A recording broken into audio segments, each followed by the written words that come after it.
परम पूज्य गुरुदेव परम वंदनीय माता जी सूक्ष्म रूप से विद्यमान हैं। दोस्तों नमन करता हूँ, मानव मात्र को प्रणाम करता हूँ।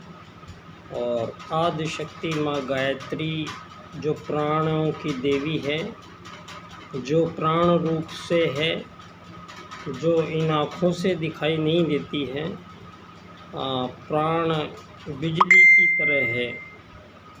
इन आँखों से आप देख नहीं सकते, लेकिन उसको बिजली के तार को छूते ही जो करंट लगता है तो पता लगता है कि इसमें बिजली है। दोस्तों यहाँ ये बात दो सिरे से ये बात है। यहाँ हम एक ऐसी चर्चा आज मैं आप सब लोगों से करना चाहता हूँ कि जो आज का हमारा ये समय चल रहा है, जिसमें हम लोग देख ही रहे हैं कि सारी दुनिया में विकासवाद का जो फॉर्मूला मानवों ने पिछले वर्षों में अडॉप्ट किया हुआ है, दोस्तों अत्यधिक भोगवादी जीवन का प्रसार स्पष्ट दिखाई दे रहा है दुनिया में। और इतना अतिवादी है कि उसका जो यूज़ कर रहे हैं मानव मटेरियल, उस मटेरियल का जो वेस्टेज है वो वेस्टेज कई प्रकार से मानवों के साथ साथ अन्य सभी छोटे मोटे जीव जंतुओं के लिए हानिकारक सिद्ध हुआ है।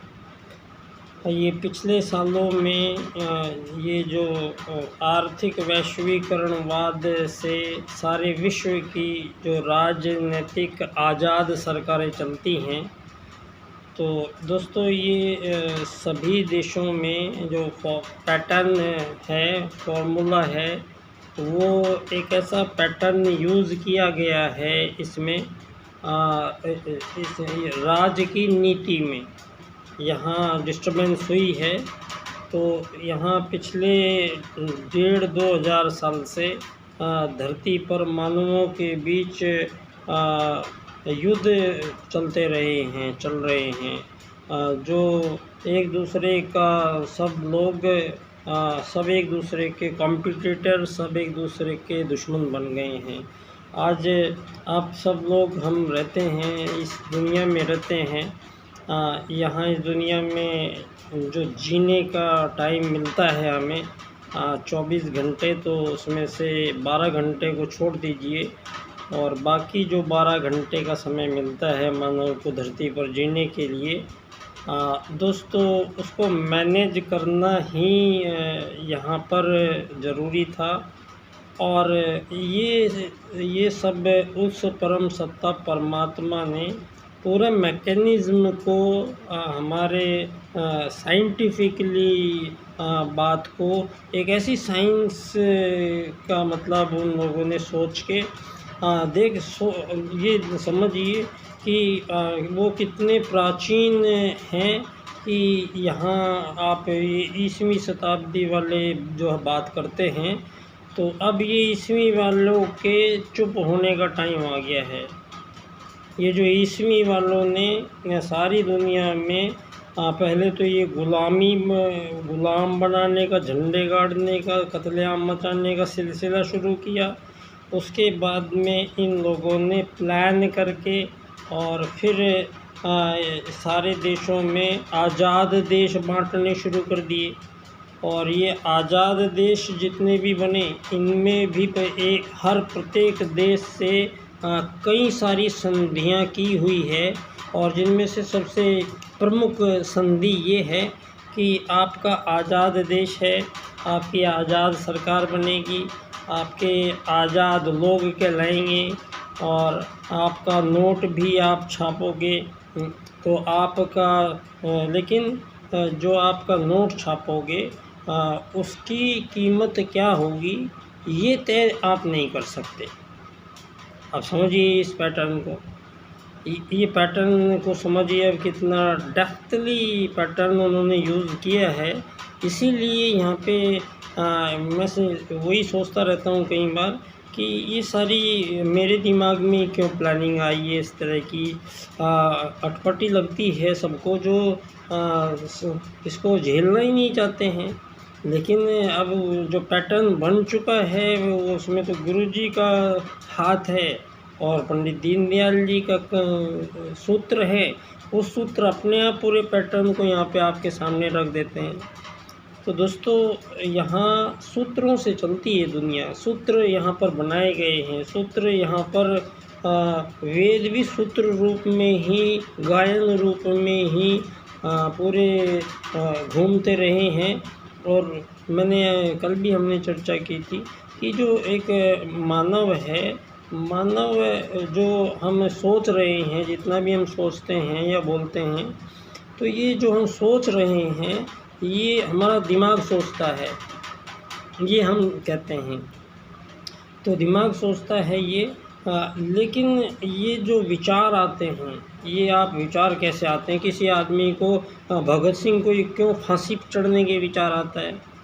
ये यहाँ पर हर आदमी को एक विचार आता है, वो उस विचार को आगे परम पूज्य गुरुदेव को एक विचार आता है और उन्होंने पूरी सृष्टि, पूरी कायनात को उन्होंने अपने तप से उसका ज्ञान सबको देखा, अर्जित किया और अपना विस्तार पूर्वक पूरे ब्रह्मांड को जो आवश्यकता थी, जो इस प्रकार से जो हमारे प्रारंभिक काल के जो वेद ज्ञान था वो हमसे 90% वेद ज्ञान नष्ट हो चुका है। वो पहले ही नष्ट हो चुका है। वो नालंदा तक्षशिला के समय में यहाँ का लगभग 90% वेद भाग नष्ट हो चुका था दोस्तों। और इस धरा पर लेकिन हमारा सौभाग्य है, क्योंकि भारतीय संस्कृति जो बनी है वो दोस्तों दैवीय सूत्रों पर आधारित है। वो वेद सूत्रों पर आधारित रचना हुई है। यहाँ पर आत्मत सर्वभूतेषु वसुधैव कुटुम्बकम्, ये दो जो सूत्र हैं, ये सूत्रों से धरती के प्रत्येक प्रजाति के जीव इन्हीं दो सूत्रों से अपने पूरे जीवन काल को यहाँ हजारों लाखों वर्षों से काटते आए हैं। कोई प्रॉब्लम किसी को नहीं हुई है। जो ये प्रॉब्लम आई है ये सारी मानव के सामने आई है। क्यों? ये बीच में मध्यांतर काल के बाद में, जब मैं तो आज अपने आप को बड़ा आश्चर्य भी हो रहा है और अपने आप पे मतलब मुझे बेहद गुस्सा आ रहा है इस बात पे। परम पूज्य गुरुदेव की मैंने ये पुस्तक समस्त विश्व को भारत के अजस्र अनुदान, ये मैंने पहले पढ़ी नहीं। मुझे इस बात का बड़ा खेद हुआ और इसको पढ़ने के बाद तो सारा मटेरियल ही क्लियर हो गया है। अब जो एकदम स्पष्टतः यहाँ पर पंडित दीनदयाल उपाध्याय जी का और परम पूज्य गुरुदेव का दोनों के एसेट्स जो हैं वो एक ऐसे है, एक ईड़ा और पिंगला, ईड़ा पिंगला है और सुषुम्ना का प्रवाह है। तो यहाँ पर क्योंकि ये स्पष्ट रूप से आप समझ लीजिए कि इस समय विश्व में सबसे ज़्यादा जो प्रभावित मानव हो रहे हैं वो उसका कारण है राजनीति। राजनीति कैसी चल रही है दुनिया में दोस्तों? सारी दुनिया में ये जो आज़ाद देश बनके आर्थिक वैश्वीकरणवाद से जो चलती है दुनिया, तो इसमें आपको अपने देश के नोट की कीमत तय करने का अधिकार नहीं होगा।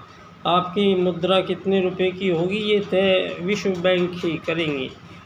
तो ये सारे आपका है लेकिन आपका कुछ भी नहीं है।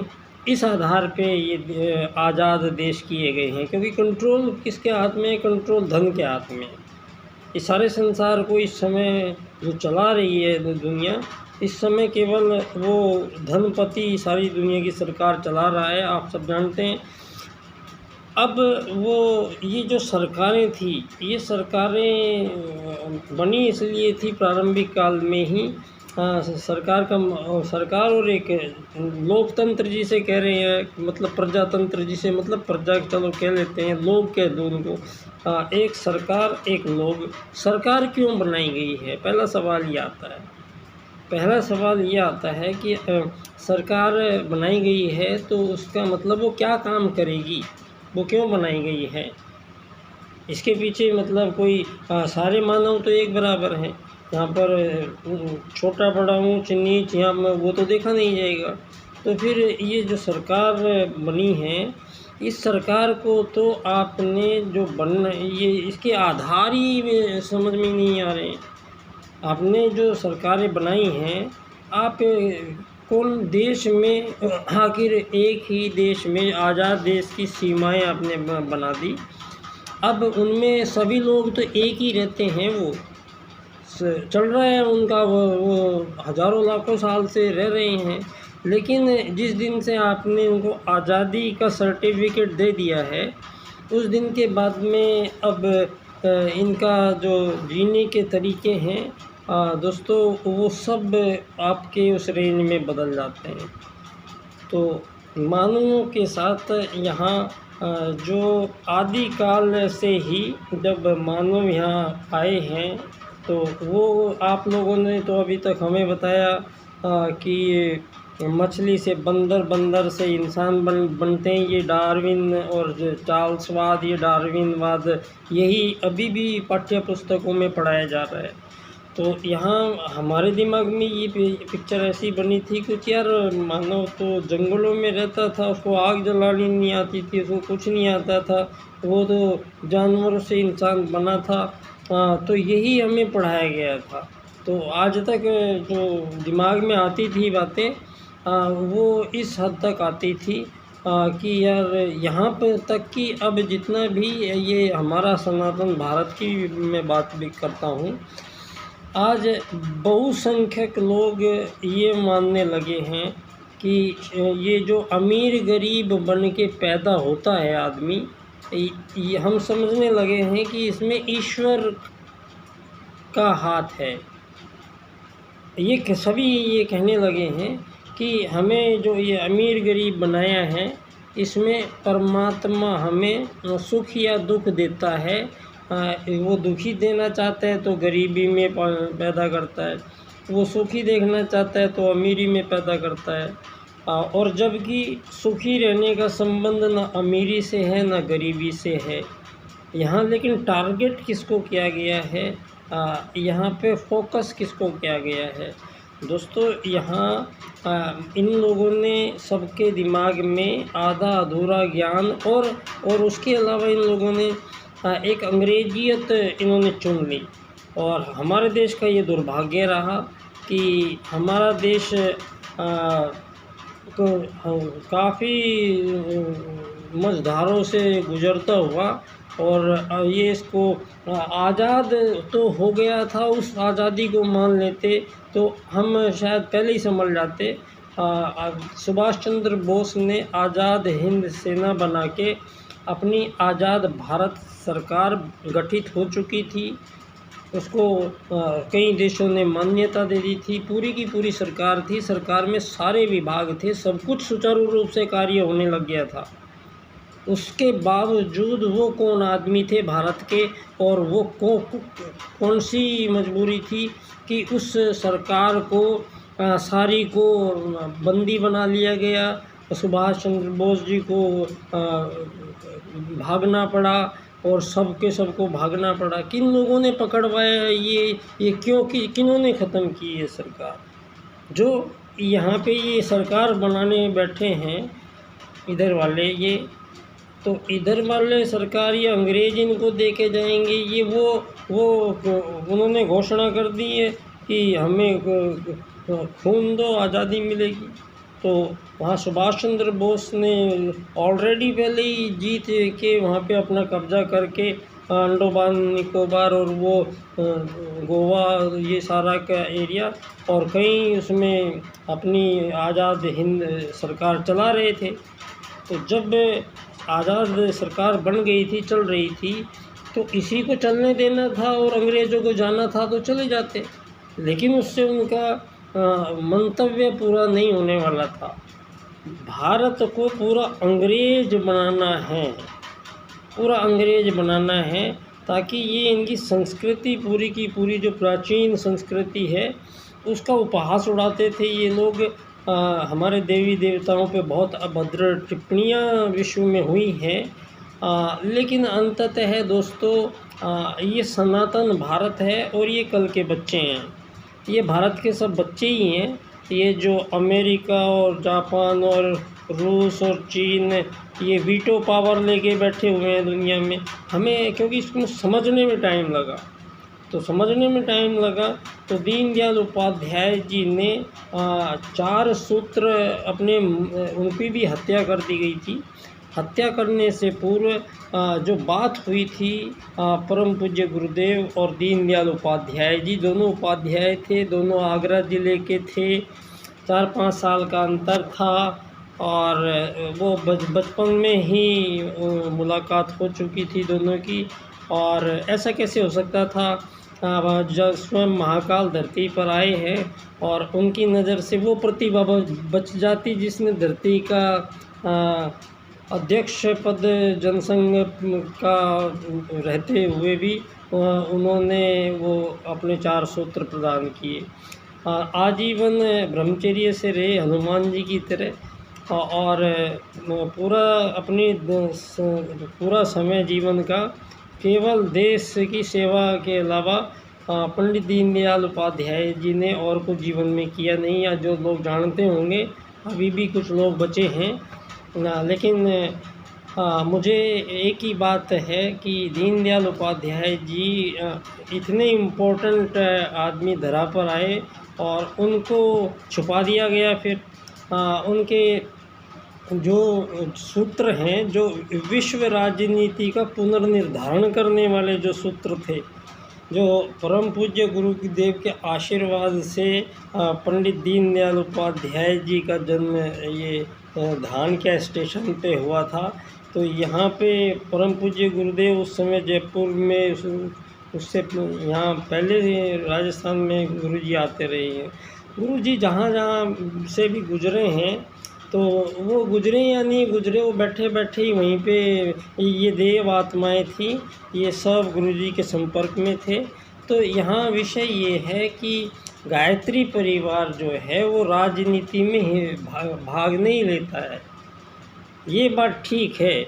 लेकिन मेरा एक निवेदन है कि जब धरती पर प्रथम बार जो राजनीति बनी थी, सतयुग के बाद में जब पहली बार राजनीति की आवश्यकता पड़ी थी, तो यहाँ पर मानवों के बीच सभी आर्य थे, आर्य मानवों के बीच ये तय किया गया, और कोई था ही नहीं, आर्यों के अलावा और कोई था ही नहीं, क्योंकि जन्म धरती पर जो लिया है वो मनु है और मनु का परिवार आर्य परिवार है। अब मनु का जब परिवार आर्य परिवार बना है, अब इस आर्य परिवार में से कुछ लोग जिन्होंने बाद में आर्य पद्धति को फॉलो नहीं किया, तो वो निकृष्ट कार्य करने लगे, तो उनको देश निकाला दिया गया और भारत की सीमाओं से बाहर सुदूर क्षेत्रों में वो लोग जाके बसते रहे प्रकारांतर से। और वो 500 साल हो गए, 1000 साल हो गए, 2000 4000 साल हो गए। अब यहाँ पर धरती पर आज तक सिंधु घाटी की सभ्यता से ही मानव जीवन का मूल्यांकन किया गया था सारा। अब ये सारा का सारा जो आपने ये बताया है दुनिया को, अब आप भगवान श्री राम का आगमन भारत में 5000 वर्ष पहले हुआ था, ये बात आपका विज्ञान कर रहा है और नासा लिख के दे रहा है आज कि यहाँ पे 5000 वर्ष पहले भगवान श्री राम का एक ऐसा पुल बनाया उन्होंने, जो पत्थर डाले वो तैरने लगे। उस ज़माने की साइंस और टेक्नोलॉजी की रावण के पास पुष्पक विमान था, वो चलता केवल मन की इच्छा से था, बताते हैं। तो इतनी हाई टेक्नोलॉजी आज से 5000 वर्ष पहले की बात हम कर रहे हैं, लेकिन सारी दुनिया को आपने ये बताया कि ये तो वायुयान की खोज तो ब्रदर्स ने की है।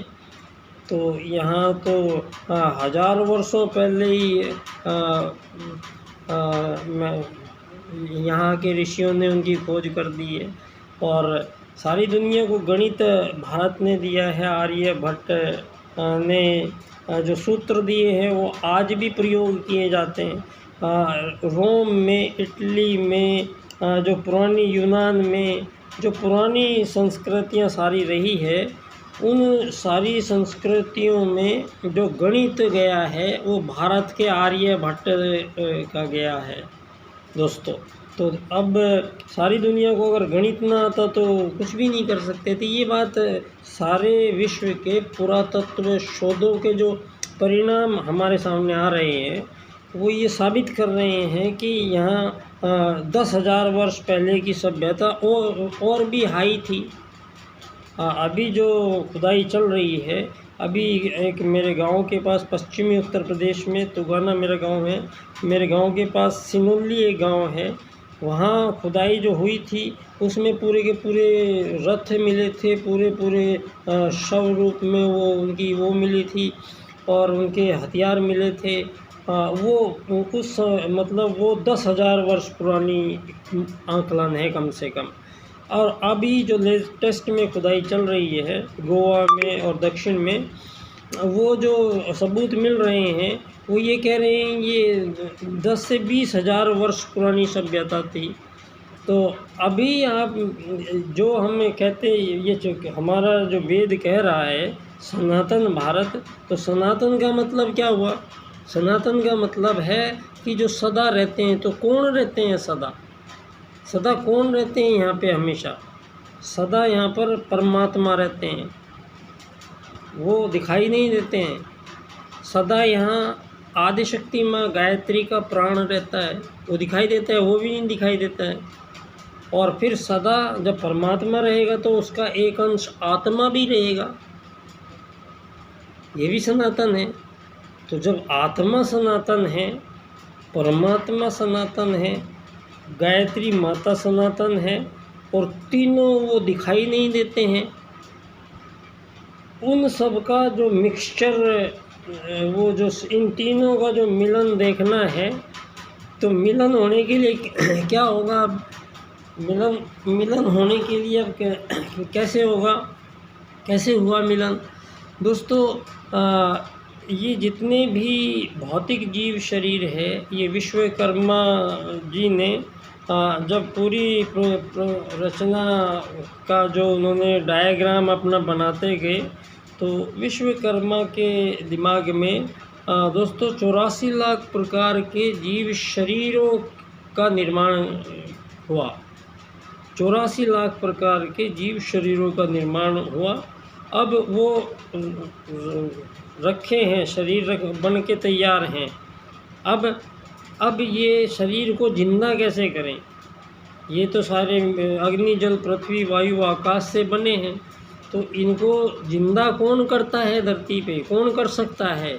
एक ही दिव्य शक्ति है, पूरे ब्रह्मांड की एक ही शक्ति है, जो वेदों की भी जननी है, जो वेदों की भी माँ है, वो है आदिशक्ति माँ गायत्री। और आदिशक्ति माँ गायत्री इस रूप में, प्राण रूप में, ये प्राण प्राणियों में जाता है। तो प्राणियों में जाता है तो ये अब ये जो प्राणी हैं, अलग अलग तरीके के ये शरीर हैं, अब इनमें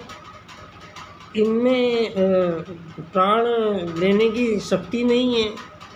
किसी भी शरीर में प्राणों को धारण करने की शक्ति नहीं है, कोई अंग इनके अंदर है ही नहीं। किसी भी शरीर में इस प्राण को धारण कर ले जो, ऐसा कोई अंग नहीं है। उसका उदाहरण, जब मृत्यु हो जाती है तो प्राण तो यहीं रहते हैं, प्राण तो चारों तरफ रहते हैं, लेकिन ये प्राण फिर अंदर नहीं जाते हैं। क्यों नहीं जाते हैं? क्योंकि इसका जो रिसेप्टर है, ये जो बिजली आ रही है, बिजली ही है गायत्री एक तरीके की, वो बिजली आएगी और ये रिसेप्टर कहाँ है? ये रिसेप्टर क्या है? ये है आत्मा। ये दिखता है? ये भी नहीं दिखता है, ये भी सूक्ष्म में है। अब ये रिसेप्टर इन सारे शरीरों में गया। चिड़िया में गया तो चूं चूं करने लग गया, दाना चुगने लग गया। वो बकरी बना तो मैं करके पत्ते खाने लग गया। वो इन घोड़े में गया तो तेज़ दौड़ के हिनाने लगा। शेर बना तो वो सबका शिकार करने लगा, सब पे रौब झाड़ने लगा। तो वो सब में जो ये जीव जंतु हैं, आपके आसपास छोटे मोटे जीव जंतु हैं, ये सभी कौन हैं? प्राणी हैं। कौन हैं? ये सब प्राणी हैं। प्राणी हैं मतलब इनमें प्राण हैं। अच्छा, प्राण हैं मतलब इनमें जीवन है। अच्छा, तो ये जो आदिशक्ति माँ गायत्री का जो प्राण आया है, तो रिसेप्टर जो कौन है? रिसेप्टर है परमात्मा का ही एक अंश आत्मा। आदिशक्ति माँ गायत्री का प्राण एक ही प्रकार का है, अलग अलग नहीं आता है। सबके पास एक ही प्राण आएगा और उस प्राण को धारण भी एक ही रिसेप्टर करेगा। ये रिसेप्टर आत्मा एक ही है। ये स्त्री पुरुष की आत्मा, बुजुर्ग की बूढ़े की आत्मा, ये हिंदू मुस्लिम सिख ईसाइयों की आत्मा, ये पूर्व पश्चिम उत्तर दक्षिणों की आत्मा, ये संसार भर में संपूर्ण जीव जंतु वृक्ष वनस्पतियों की आत्मा, वो सब में वो एक ही है। कैसे? कैसे एक है? ये दोस्तों, हर जीव यहाँ धरती पर छोटे मोटे रूपों में आपके सामने रहते हैं। लेकिन आपने देखा कभी इनसे जब हम बात करते हैं तो ये कुत्ता है, बिल्ली है, इनसे जब हम बात करते हैं हमारी हर बात पे कितनी केयर करते हैं। ये ज़रा सी चीज़ में जानवर तुरंत हर चीज़ को समझ जाते हैं। इसका उदाहरण देखना है आपको तो सर्कस को देख लीजिए। अब सर्कस में जो वो उनका मास्टर होता है, वो चिड़िया, तोते, कबूतर, मोर, घोड़ा, भालू, हाथी, शेर, सारे जानवरों को अपने केवल एक इशारे पे वो उनसे वो काम करवाता है। तो ये कैसे होता है? ये दोस्तों, जब मानव कहता है कि पहले मानव ने सोच लिया मैंने कि मुझे इससे क्या करना है, इससे कूदना है इसको, तो मैंने सोच लिया इसको कूदना है, तो मैं उसको जैसे ही बोलूँगा कूदना है तो मैं उसको एक दो बार उसके लगेंगे। तो ये इस प्रकार से ये शरीर में हमारे जो ये प्राण जो आता है, ये केवल एक आत्मा है जो परमात्मा का अंश है, उसमें तुरंत ये जाता है। आत्मा प्राण को एकदम खींचती है और ये आत्माएं सब में एक ही हैं, इनमें भी परिवर्तन नहीं हो सकता है। क्यों? क्योंकि ना तो प्राण में परिवर्तन हुआ है, वो प्राण आदिशक्ति माँ गायत्री का प्राण वही मानव में जा रहा है, वही बत्तख में, वही घोड़े में, वही हाथी में, वही शेर में, वही चींटी में, वही कोयल में, सब में प्राण तो वही एक ही है। जब प्राण एक है, परमात्मा एक है, तो ये सारी धरती के जो मानव ये अलग अलग हैं, ये सब भिन्नता इनमें बिल्कुल नहीं है। क्योंकि इन सारे देशों के सारे अलग अलग धर्मों में जो तथाकथित आज़ादी जो धरती पर कभी मानवों के बीच नहीं हो सकती, उस बात को लेके यहाँ पे हज़ारों सालों से लड़ते चले जा रहे हैं, एक दूसरे का कत्लेआम मचाते चल जा रही है दुनिया। युद्ध करना मतलब सारे देशों ने अपना प्राथमिक कर्तव्य मान रखा है धरती पे। जैसे युद्ध के बिना बात होगी नहीं यहाँ पे कुछ, जैसे मानव के लिए यहाँ पे युद्ध के अलावा और कोई विकल्प ही नहीं है। क्यों नहीं है? क्योंकि इन लोगों ने ये पूरा आज़ाद हो ही नहीं सकता है कोई मानव से कैसे आज़ाद कर सकते हो आप? चींटी को चींटी से कैसे आज़ाद कर सकते हो आप? किसी भी एक प्रजाति के जीव में अगर आप उनको आज़ाद करते हो तो फिर आत्मवत् सर्वभूतेषु का क्या मतलब है? ये पहले ये पढ़िए आप, एक बात बोलिए आप। ये हमें ये भ्रमित किया गया सारे शब्दों में। धर्मनिरपेक्षता का मतलब क्या होता है? धरती पे या तो धर्म होता है या अधर्म होता है। धर्मनिरपेक्षता का मतलब ये कभी सोचा नहीं है आप लोगों ने? और अपने आप को धर्मनिरपेक्षता कहते हो अभी आप। धरती पे प्रथम राजनीति का निर्धारण 3 चुनाव से हुआ था, उन आर्यों से, श्रेष्ठ पुरुषों से। पहला था धर्म या अधर्म में से एक का चुनाव कीजिए, 2 में से एक ही हो सकता है, तीसरा कोई मार्ग नहीं है। या तो आपको धार्मिक बनना पड़ेगा या आप अधर्म से चलोगे। 2 रास्ते हैं, 2 में से मानवों को चॉइस करनी थी, एक चॉइस करनी है। तो मानव श्रेष्ठ है। आपके अनुसार ये चूहे बिल्ली बंदर से बना हुआ इंसान नहीं आया है धरती पे। अब ये 5000 वर्ष पीछे आए हो तो थोड़ा और पीछे वेद में आपको हम पूरा ब्यौरा देते हैं, ये कैसे यहाँ पे कब से ये सृष्टि का निर्माण प्रारंभ हुआ, ये किस किस ने ये सृष्टि के निर्माण में हिस्सा लिया। ब्रह्मा जी ने और आदिशक्ति माँ गायत्री ने कैसे इस चीज़ को सारे संसार में व्याप्त किया। वेदों की जननी आदिशक्ति माँ गायत्री है। तो सरासर चराचर जगत में जो ये प्राण फैला है, ये जितने भी प्राणी हैं, इन सारे प्राणियों को मिलाकर धरती पर और एक नाम, एक अवतारी चेतना ने धरती पर दे दिया है। उसको कहते हैं अखिल विश्व गायत्री परिवार। इसका जो संधि विच्छेद करके देखिए आप, इसका मतलब हुआ है अखिल पूरा, विश्व पूरा, हमारा दोनों है, अखिल भी है विश्व भी है। गायत्री, गायत्री का मतलब जो भी प्राणी प्राणों को धारण किए हुए हैं, संपूर्ण प्राणी परिवार, संपूर्ण प्राणियों का परिवार। तो सारे संसार के संपूर्ण प्राणियों का जो एक परिवार है वो है अखिल विश्व गायत्री परिवार। यहाँ केवल ये आप भारत की बात हो रही है, इस गफलत में कुछ लोग शायद आ जाते होंगे कि ये इसमें एक ही देश का काम नहीं चल रहा है, ये तो युग परिवर्तन का बहुत पहले ही उन्होंने उद्घोषणा कर दी है। वो सब आपके समक्ष सम्मुख है और स्वयं महाकाल धरा पर आए हैं।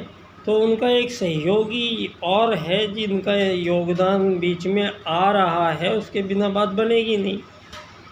वो परम पूज्य गुरुदेव द्वारा एकात्म मानववाद जो दीनदयाल उपाध्याय जी द्वारा राजनीति में स्थापित किया जाना है, ये कार्य अधूरा है और अर्थायाम पे चर्चा बाकी है।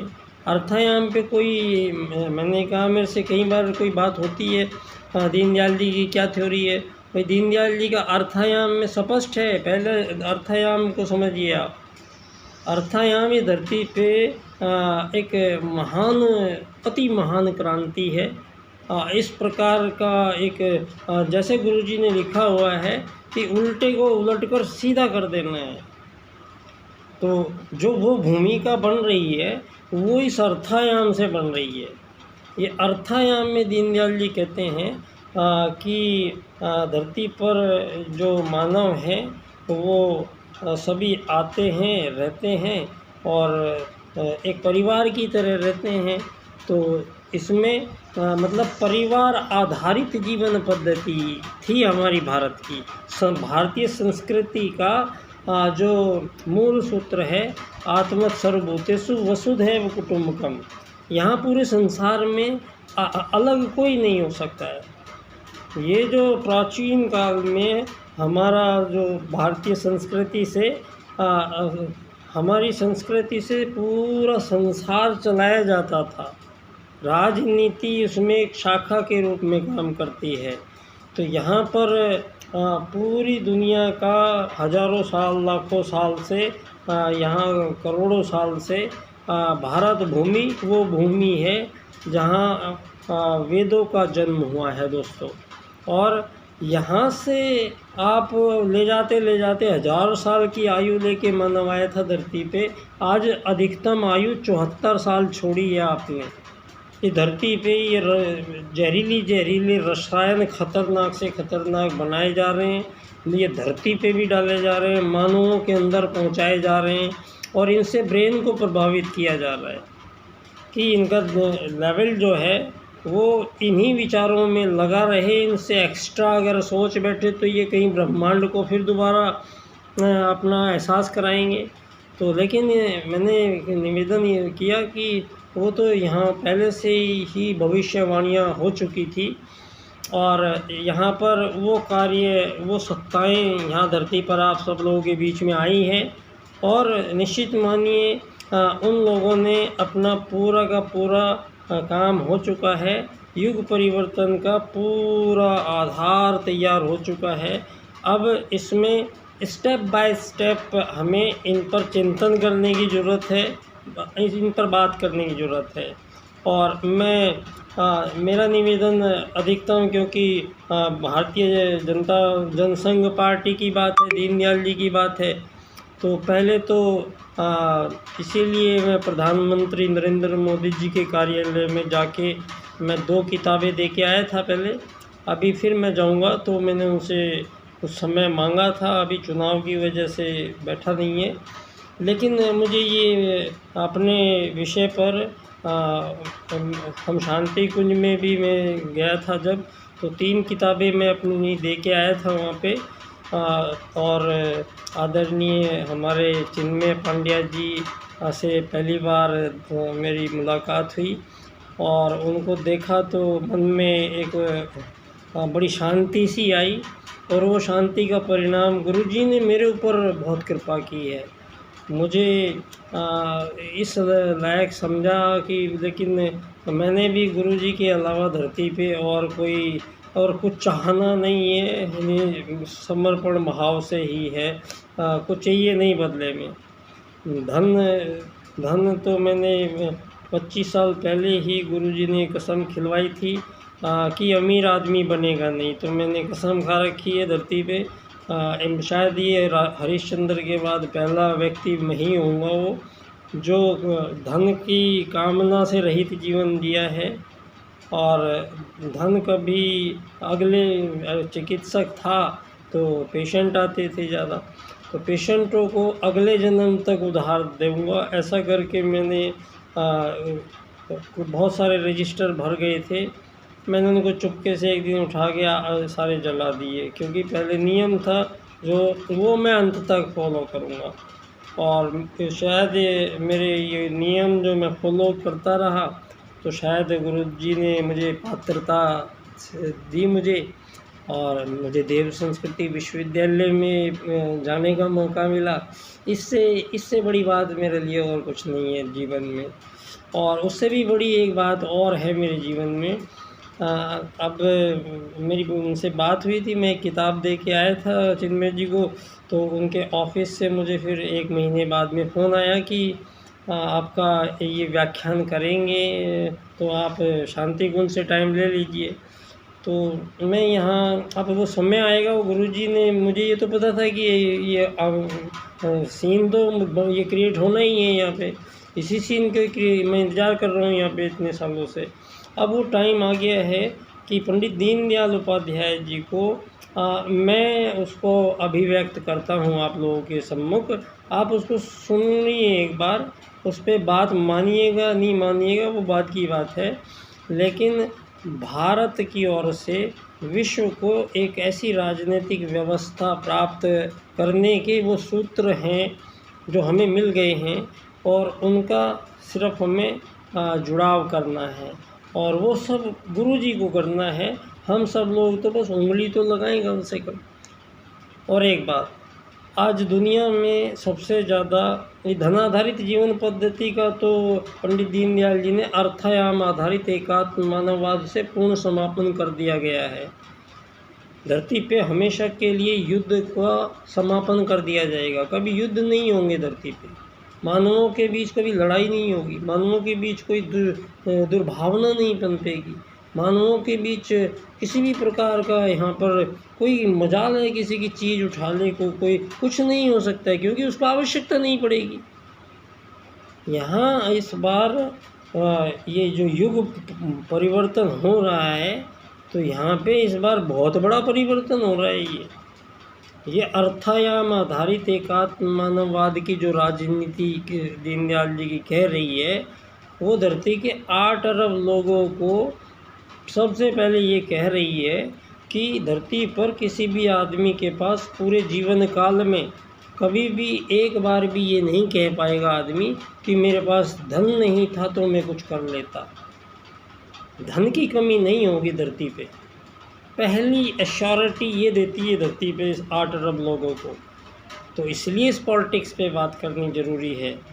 ये वो मूल सूत्र प्रस्तुत करता है अर्थायाम आधारित एकात्म मानववाद की राजनीति, जिस पर आपको चर्चा करने की ज़रूरत है। इससे एक बेहतर मार्ग पूरी पृथ्वी के लिए मिल रहा है। और ये जो युग परिवर्तन है उसमें एक मुख्य भूमिका राजनीति की पहले है धरती पे। तो राजनीति का पूरा उपाय कर दिया है दीनदयाल उपाध्याय जी के 4 सूत्र। आर्थिक लोकतंत्र द्वारा अर्थायाम आधारित एकात्म मानववाद की स्थापना से अंत्योदय की प्राप्ति होगी।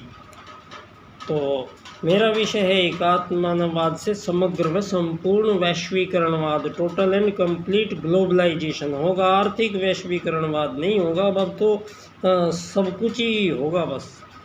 अब तो ये धरती पे सतयुग की वापसी कहा है गुरु जी ने।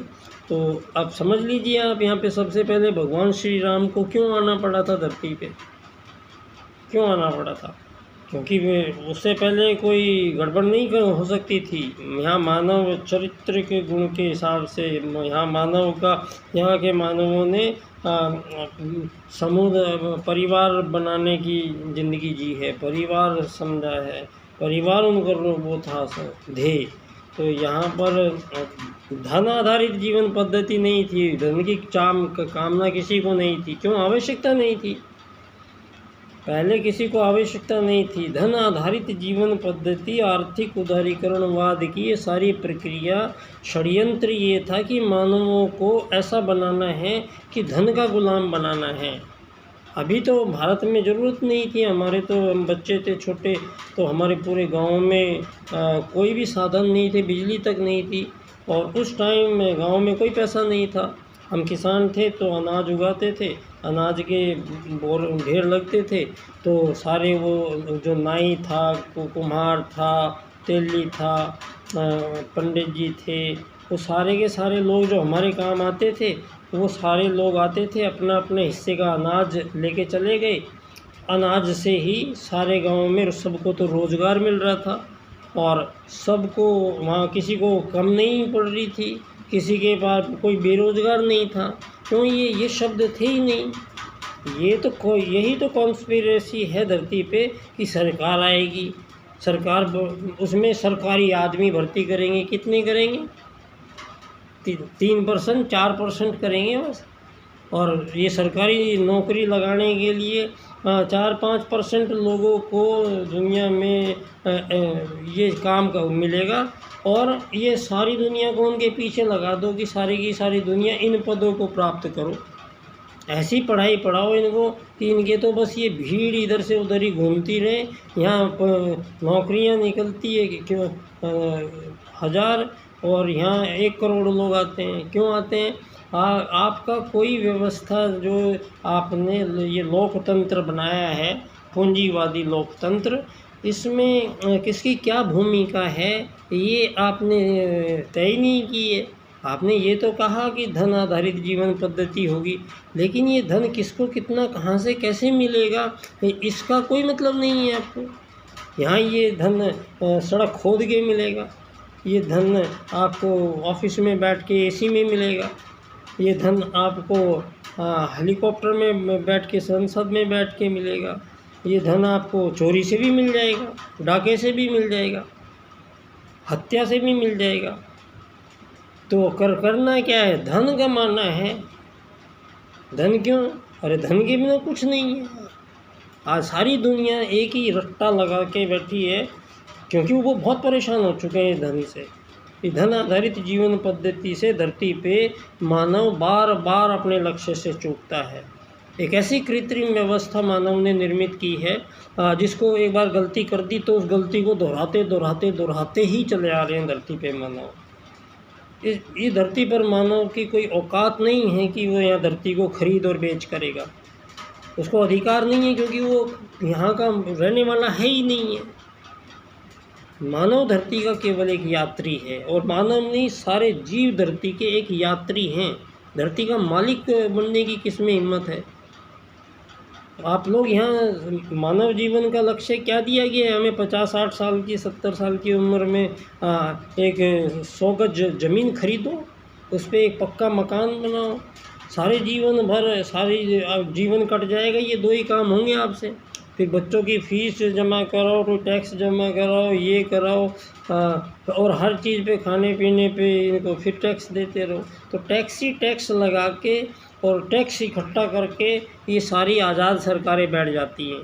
अब इस टैक्स में से ये सब बंदर बांट करते हैं। अब ये जो ये चुनाव हो रहे हैं लोकतंत्र में, इनका कोई मतलब नहीं है। क्यों? क्योंकि यहाँ ऐसी कोई आवश्यकता नहीं होती है, क्योंकि धरती पर एक बार नीति जो बन गई है वो नीति को फॉलो करते चले आ रहे थे, कोई प्रॉब्लम नहीं थी। यहाँ बीच में मध्यकाल में जब इन्होंने ये मानवों को भ्रमित किया कि तो आप तो बंदर चूहों से इंसान बने, आप तो जंगली जानवर थे, आप तो ये थे, तो इतना ही बुद्धि हमें फिर दी। और फिर एक ये इन केमिकल्स का आना, इनकी बौद्धिक क्षमता तो देखिए, क्योंकि सारी खोजें दुनिया भर की इन्होंने यूरोप ने अपने नाम लिख लिए, इन्होंने अपने वो कॉपीराइट ले रखे हैं। ये कॉपीराइट कौन लेता है? यहाँ धरती पर सारे जीवों के बीच में अर्थायाम में के आधार पे सभी जीव एक दूसरे को आदान प्रदान क्रम पूरी सृष्टि में हो रहा है। यहाँ केवल मानव की बात नहीं है। तो मानव को ही क्यों दंडित इतना किया गया है कि वो अपने मोक्ष से भटका बार बार। आपके इस रुपये हुए धन की वजह से यहाँ पर धरती पर हर आदमी का एक एक सांस लेना मुश्किल हो गया है। इतना बुरी तरीके से जकड़ाव इस धन का मानव को बिल्कुल खोखला करके रख दिया है। आज धरती पर इतना व्याभिचार, इतना नशा धरती पर है, सारी दुनिया को पता है, और आप तरक्की कर रहे हैं, आप विकास कर रहे हैं। यहाँ चरित्र नाम की सारी चीज़ ख़त्म कर दी गई है। सुप्रीम कोर्ट ने व्याभिचार शब्द तक हटा दिया अपने शब्दकोश से, जिस पे सनातन भारत की नींव टिकी हुई है। जिस शब्द पे, उस शब्द को हटाया जाता है और सारा देश मौन, सारे धर्म मौन, एक भी धर्म नहीं बोला। धर्म का मतलब ये नहीं है कि आप धर्म आधारित राजनीति दी थी हमने दुनिया को, और आप लोग क्या कह रहे हैं? राजनीति आधारित धर्मों के फैसले करते हो आप आज लोग। तो ये क्या गुरुजी ने इसको क्या बोला है? उल्टे को उलट कर सीधा करना। तो एक ऐसे समय पे मैं आप सब लोगों से मिल रहा हूँ जिसमें उल्टे को उलट कर सीधा करने का भी एक सूत्र परम पूज्य गुरुदेव ने हमें दिया है। उसके बारे में थोड़ा सा चिंतन करने की भी शायद आवश्यकता पड़ेगी। तो उस और भी आप सब लोग थोड़ा इस पर चर्चा करें कि ये शब्द गुरुजी ने कब और किस चीज़ के लिए बोला है, और हमें ये कब प्रयोग करना है और इसको कैसे प्रयोग करेंगे। अब इस पर भी चिंतन होने चाहिए। तो मेरा आप सब लोगों से प्रणाम है। विशेष तौर से मेरा शांति कुंज धाम, मेरे परम पूज्य गुरुदेव का, और मेरा देव संस्कृति विश्वविद्यालय दोस्तों, जहाँ मेरे जीवन में बस जो भी कुछ है वो ये देव संस्कृति विश्वविद्यालय और शांति कुंज, इसके अलावा मैं और जीवन में कोई बात नहीं करूँगा। और तीसरी रही बात पंडित दीनदयाल उपाध्याय जी की। अब मैंने इतने साल हो गए हैं, एक एक घड़ी मेरे दिमाग में से पिछले 17, 18, 20 साल से पंडित दीनदयाल उपाध्याय जी का ये एकात्म मानववाद कभी निकला नहीं है। और अभी तो सालों से मुझे नींद भी नहीं आती है, बहुत मुश्किल से 1 आध घंटा का भी सो पाता हूँ। और उसके लिए फिर सारा दिन को मैं एक एक सेकंड को पंडित दीनदयाल उपाध्याय जी की थ्योरी को मिक्स कर करके कि ये विषय मेरा इतना स्ट्रॉन्ग मुझे क्लियर हो गया है दोस्तों कि अब इस पर मुझे गुरुजी का ये आशीर्वाद है कि अब मैं इस पर आप सब लोगों से चर्चा करना चाहता हूँ, क्योंकि ये जो आज़ादियों के लिए दुनिया लड़ मर रही है, ये आज़ादी हो ऐसी करा देते हैं दुनिया में कि फिर कभी लड़ाइयों की ज़रूरत ना पड़े। उसके लिए बस हमें करना कुछ नहीं है, सब ऑटोमेटिक हो चुका है। आत्मत सर्वभूतेषु के सूत्र को हमें राजनीति में एकात्मवाद के रूप में लेना है। और अब आर्थिक वैश्वीकरणवाद आप कह रहे थे, लेकिन इस विषय को अब अगर पूरा करना है तो ये विषय बनेगा एकात्मवाद एवं समग्र व संपूर्ण वैश्वीकरणवाद। ये स्टेज बनेगी जिसको हम बोलेंगे वसुधैव कुटुंबकम। और वसुधैव कुटुंबकम क्या है? वो है अखिल विश्व गायत्री परिवार। तो ये जो फेज़ मिल रहे हैं, इन फेज़ पर हम आगे डिस्कस जारी रखेंगे दोस्तों। आज के लिए इतना, धन्यवाद।